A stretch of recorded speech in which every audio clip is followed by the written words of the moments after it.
Welcome to Age Friendly Thunder Bay. My name is Rebecca Johnson, and I'm going to be serving as your host on our new program here on Shaw Communications. Today we're starting a new way of connecting with you, our older adult population. Shaw Communications will now be providing a monthly half-hour program on areas of interest to older adults. We look forward to having you as part of our audience. We will bring you, our viewers, subjects of interest for older adults, such as we are today on elder abuse. You can let us know what interests you, and if you would like, contact our age-friendly website, and it's agefriendlythunderbay.ca. It's real easy, or just put in for yourself Age-Friendly Thunder Bay, and you will get the website will come up. What we would like you to do is to tell us what the program is for you, and if you're interested in any of the subject areas, and what subject areas you would like to learn about. It's important, though, of course, to keep physically fit. So in the future, we're going to have a 1-minute seniors exercise moment. And every program we're going to be showing you, it'll be a half-hour program monthly at this point in time. You'll have a little bit of an exercise time. And you can, as I say, go to the computer and let us know what you want to hear and talk about on the program, as well as if you have any comments to critique it, because we certainly are looking for improvements. But to start our program, as I mentioned to you, today we're going to talk about an issue that we really don't want to talk about, but it is here in our community, and certainly it's something that we have to address. And we have as our guest Kevin Middleton, who is a detective constable with the Crimes Against Seniors Division with the Thunder Bay Police Services. And Kevin, when we're talking about elder abuse, I really don't want to talk about elder abuse, but we have to because it's here. So when we do, what does elder abuse mean to you, for example? What's it about?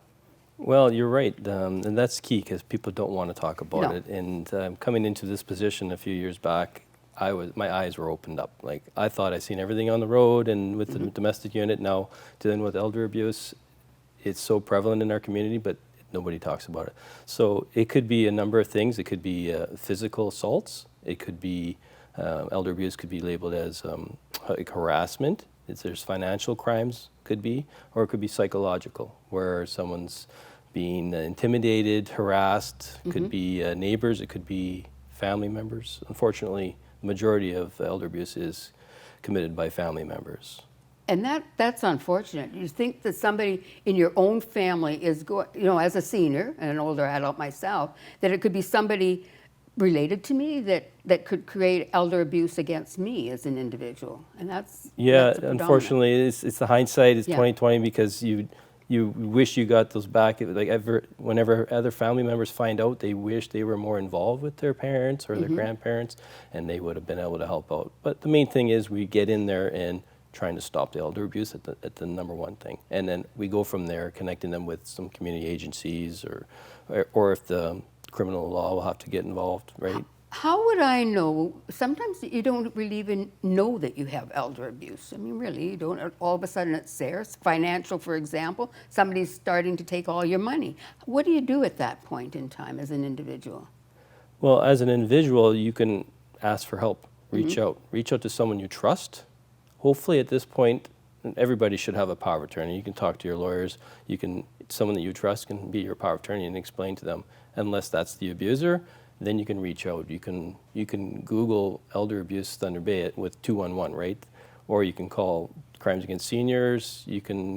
There's lots of community agencies out there will help you, home care workers, someone that you trust, a banker, your doctor, and they'll put you in touch with who you should be talking to, right? When we're talking about elder abuse, and the fact is it seemingly is increasing, is that actually happening in Thunder Bay, that we're getting more people that are being abused? From what I've been in there for only 3 years, just the 3 years, I see it increasing. I belong to a committee with the law enforcement officers throughout Ontario, and which we also belong to committees across Canada, and we're all saying it's all increasing. It's very prevalent in our community, but we're getting it out there. So if that's the reason more people are reporting it now, say the financial crime of it or the frauds that you're getting scammed online or by phones, that's like, as according to Stats Canada, in 2021, they set a record by doubling the previous year's Oh, number my. of scams. And then the next year, so that was 2020, 2021, they doubled it again. Right. So we're talking about scams that people call you and say, I need money for all kinds of things then. Yeah, they're so detailed. They know what they're doing. Yeah. They could be romance scams. It could be grandparent scams. Means you get your friendship. They get you go onto a private messaging board, and they pretend to be someone else that they're not. You can never talk video to them, and they'll get you to eventually start sending them some money, Right. or they have this sorry story where they need to fix their truck, or their child is sick in the hospital down in the States, and they need a little bit of money, and eventually more and more money is asked. And this is, I think that financial abuse is one of the key ones, because that can take a senior and take all their money and wind up with no money in the bank because they've given it away for a scam or. Yeah, and it happens all the time. Yeah. I see it often, and same with our economic detectives, the economic crime guys. They see it often, and life savings are gone. But it's something the seniors don't want to talk about it. They're embarrassed, but they shouldn't be. There's so many. And so if you feel that you're being abused in any way, whether it's financial or emotional or mental or physical, which can also occur, then they need to call the police. Would that be the best situation? That would be great. initially? Yeah, that would be. Well, you can call the uniform. They can take the Right. report and see what there is, and be able to offer advice from there. And they would forward that report to me. There's also 211.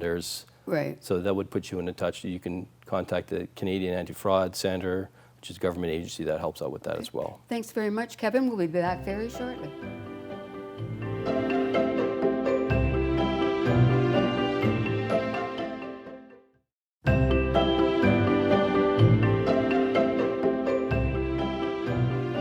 Welcome back to Age-Friendly Thunder Bay. Rebecca Johnson's my name, and my guest at this point in our program today is Deanna Bessel, who is from Hospice Northwest and is also the past chair of Elder Abuse Thunder Bay Prevention Committee. And it's really good to have you on here, Deanna, because you had a committee, and it was very active at one point in time, and unfortunately it isn't quite right now, but we're going to talk about that a little bit later on, and we'll bring Kevin Middleton back to the show. But can you tell us what you did when you had the committee? And you were the past chair, so you've got lots of information. What did you actually do? Sure. Well, the committee has been around since 1992, if Right. you can believe it. Very active, engaged individuals in the community and members of various organizations. And our goal was to bring awareness to the fact that elder abuse does exist. We have to respect our older adults, and we have to make sure everyone knows what to do if they think someone is in trouble. So we've done different initiatives over the years with various community grants. We've created a video about senior bullying. That was our most recent initiative.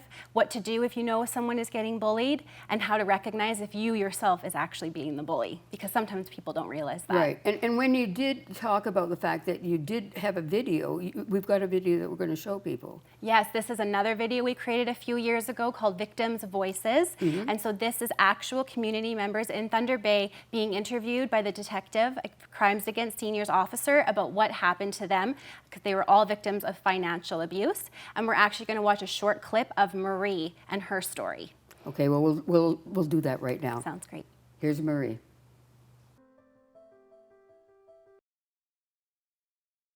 Marie is an 83-year-old widow and a breast cancer survivor. As a bush camp cook most of her life, she retired to an apartment complex and was befriended by another senior. Her friend took her on many errands to the bank for groceries, and he ended up defrauding her of thousands of dollars. Well, what happened, it makes me feel angry. I can't sleep. Half the time I can't eat. I feel terrible. It leaves me with no money to buy groceries. No money to... I haven't even got a piece of bread in my house.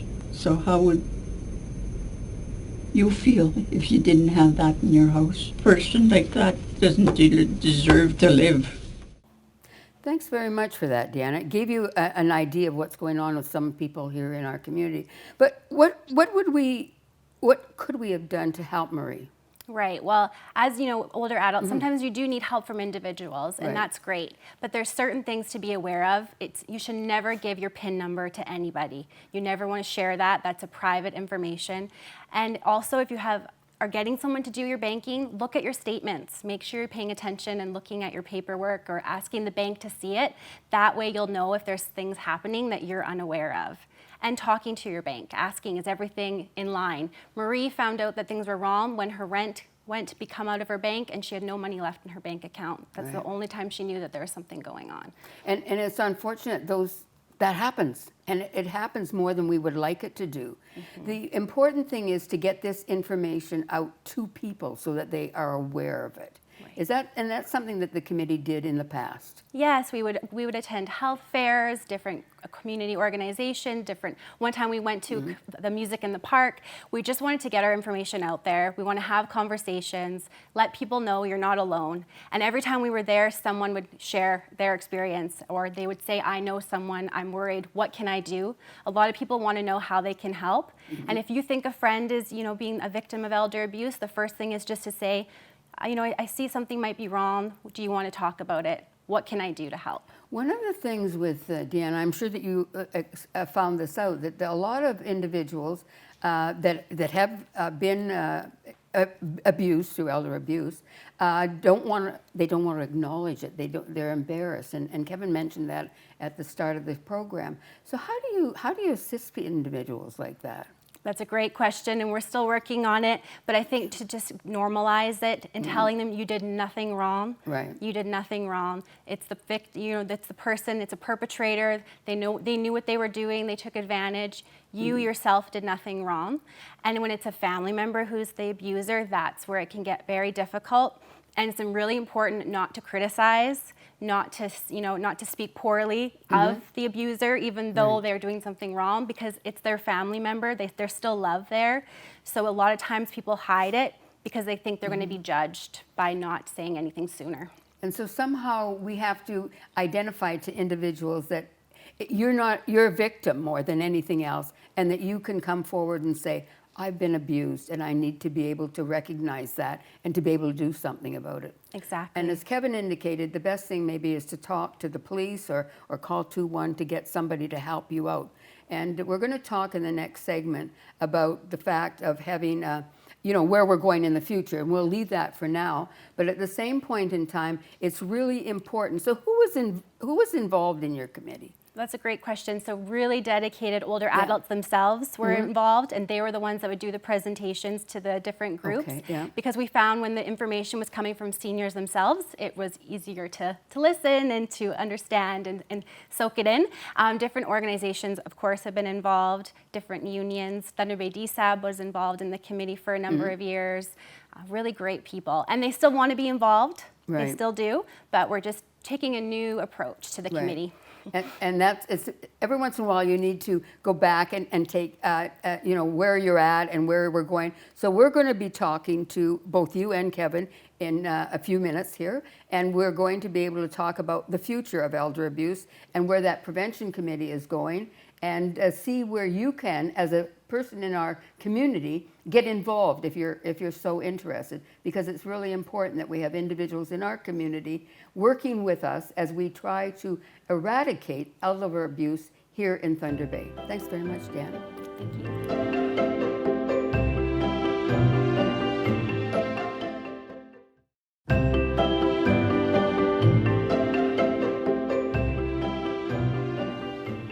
Well, welcome back to our discussion about elder abuse here in Thunder Bay. And Kevin Middleton from the Police Services and Deanna Bissell from Hospice Northwest are our guests today. And we talked previously in a program today about the fact that the committee, the previous committee, is no longer really functioning. But you're very interested in getting it up and going. So what's the plan? What are we going to be doing regarding elder abuse? A committee, or what will happen here? You want to start off, Deanna? Yeah, of course. So we need the time and to dedicate to such an important issue. And with the committee, as myself as past chair, just haven't been able to really do that. So Age-Friendly Thunder Bay agrees that it's an important issue, and so we're really going to try to revamp the group, get a new working group going. We've applied for a grant. We're hoping to hire a facilitator to really work and get new members. We really want some fresh eyes, and some committee members are also going to continue on because they're just as dedicated too. Right. And we're going to work on different endeavors and get the word out there. All right. Now, Kevin, if somebody in the community is sitting watching the program today, who do they call? How do they get involved in this? Yeah, reach out to Age Friendly. There's contact information on their website as well as by phone. 211 will have their phone number as well. So it can be anyone that says, you know what, I don't like, I've been either a victim or I know a family member is or whatever and said I'd like to help out. They can participate. More the merrier. Even though we're just starting out, we want more people now. But even continuing down the road, we always want more people coming forward. Right. More people, more ideas that we can present. And in then the we can community. do something about elder Get ahead abuse. of this. Yes. Right. Do you have a date set up for a first meeting, or you're going to be identifying that shortly? We don't have a date yet, but we will be advertising that on the Age-Friendly website for Okay. those that are interested. But you're going to be doing that soon. Like, I mean, we're into, where we are in the month, but is it going to be in the next few weeks or? Yeah, we're trying to get that done definitely before summer. Okay, so we're Yeah. going to have a meeting before summer. What do you see as the first initiatives that you might want to get started on? Well, I have a ton of ideas, and Oh, I know that, I already have a Kevin. mission statement and vision statement, but I want everybody else's ideas, and that we can develop one as a community, and then what to tackle first. One of the things you had years ago was a walk in the month of June. Is that something you would look at doing again? Definitely. The Seniors Rock Walk was Yeah. very popular years ago, and it was a very intergenerational activity. We got the school kids involved as well, and we would love to bring that back again in the years to come. Because again, everyone needs to be aware of the issue, not just older adults themselves, but children, teenagers. We would love to get that walk back. So, Kevin, when we're talking about this, is there any particular age group? You mentioned a little bit, Deanna, about various individuals, but you can be any age to be part of this group. now? Definitely any age group, and of course we're looking for people to take leadership of this committee as well. Right. So we can move forward with the ideas that we're moving forward, whether it's presentations in the community or just brochures that we're trying to develop, right? Right. Exactly. So you're open to all kinds of suggestions. Oh, yes. But you've got a list, and I know that Kevin, you're going to a provincial conference in the foreseeable future. Ideas that come from that as well, I'm sure. Yeah, and this conference is involving not just police officers, but other agencies, personal support workers, as bankers, everybody's involved, and they're coming forward and giving us ideas as police officers what we can do to help these victims. What about the organizations, Deanne? I mean, you're from Hospice Northwest. What about other organizations in our community? Do you see them actually stepping forward to helping us with elder abuse? Oh, I definitely think so. Local home care workers, they're the ones that are going in the homes every day, so they could really see some warning signs. So I think it's important to educate them as well, so that they also know what to do in the event of someone might be the victim of elder abuse. So yes, we'd love to get any organization on board that deals with older adults. One of the things, Kevin, you and I had talked about, not through the program today, but in another opportunity, that you want to make sure that other organizations like EMS, et cetera, are aware of what is going on with elder abuse. Yeah, we want to get into the Walmarts, the banks, Right. everybody so they are aware if they see some signs out there, what to do. You can take the senior aside, talk to them if you know them, right? Give them some questions, or call it in, call Crime Stoppers. It doesn't hurt for me to follow up and just to check on them, that's all. Right. And so would we want to have some individuals from those organizations as part of this committee too? We would definitely want them Right. to be key members of our committee, yes, so they can go back to their organizations and train those people. Right. Very, very important. So we can sit here today and Kevin Middleton and Deanna Bissell and say, welcome to the new committee. Would that be where we're going? In the fall, so we Yep. get it somewhat organized this spring and then and summer, and then we're ready to go in the fall. Yeah, keep checking the Yes. website.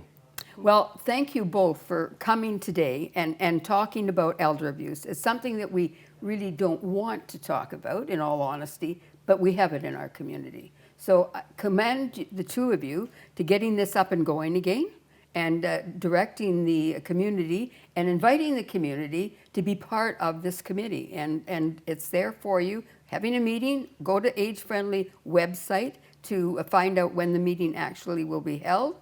And both of you, thank you very much for what you do for elder abuse and for the seniors in our community. Very, very important. Thank you for being our guests today. And for next week, we're going to, not next week, but our next program, I should say, we're going to be talking about, it'll be the month of June. We're going to be talking about diversity. We're going to be talking about Pride Month. We're going to be talking about the whole area of communications with seniors, because it is Senior Month in the month of June. So join us next time here on our Age Friendly program.